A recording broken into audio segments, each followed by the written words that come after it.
நஊது பில்லா. இந்த நிலையிலிருந்து அல்லாஹ் என்னையும் உங்களையும் பாதுகாக்க வேண்டும். இன்று நிறைய மக்களை நாம் பார்க்கிறோம். குறிப்பாக பெண்களில் நிறைய பேரை பார்க்கிறோம்.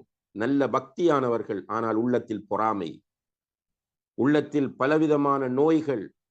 இந்த நோய்களில் இருந்து நம்மை நாம் பரிசுத்தமாக்கிக் கொள்ள வேண்டும். இப்ராஹிம் அலைஹிஸ்ஸலாம் அவர்கள் அல்லாஹ்விடத்திலே ஒரு துஆ செய்கிறார்கள். வலா துஹ்ஸினி யௌம யுபஅஸூன் யௌம லா யன்ஃபஉ மாலுன் வலா பனூன் இல்லா மன் அத்தல்லாஹ பிகல்பின் சலீம்.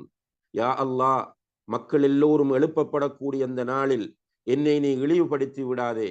அந்த நாளில் பிள்ளை குட்டிகளோ பொருளாதாரமோ எந்த பயனையும் தர மாட்டார்கள். இல்லா மன் அத்தல்லாஹ பிகல்பின் சலீம். யார் தூய்மையான பரிசுத்தமான சாந்தமான இதயத்தோடு வருகிறாரோ அவரை தவிர என்று இப்ராஹிம் அலைஹிஸ்ஸலாம் அவர்கள் துஆ செய்தார்கள். அதை குர்ஆனிலே அல்லாஹ் பதிவு செய்திருக்கிறார். அதாவது மறுமையிலே நம்முடைய பிள்ளைகள் நம்மை கண்டால் ஓடுவார்கள். எந்த பிள்ளைகளுக்காக பிள்ளைகள் பிள்ளைகள் பிள்ளைகள் என்று கண் விழிக்கிறோமோ, பொருள் தேடுகிறோமோ, பிள்ளைகளுக்காக தியாகம் செய்கிறோமோ, கஷ்டப்படுகிறோமோ, அந்த பிள்ளைகள் நாளை நம்மை கண்டால் மறுமையிலே ஓடிவிடுவார்கள். ஓடுவதும் சாதாரணமான ஓட்டம் அல்ல.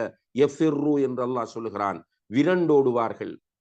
அதே போல நாம் பணம் பொருளாதாரம் என்று தேடக்கூடிய இந்த பொருளாதாரமும் நம்மை கைவிட்டு விடும். அந்த நேரத்தில் சொல்லுவான், மா அக்னா அன்னி மாலியா ஹலக அன்னி சுல்தானியா. என்னுடைய பொருளாதாரம் எனக்கு எந்த பிரயோசனத்தையும் தரவில்லை என்று அவன் கை செய்தப்படுவான் என்று அல்லாஹ் குர்ஆனிலே சொல்லுகிறான்.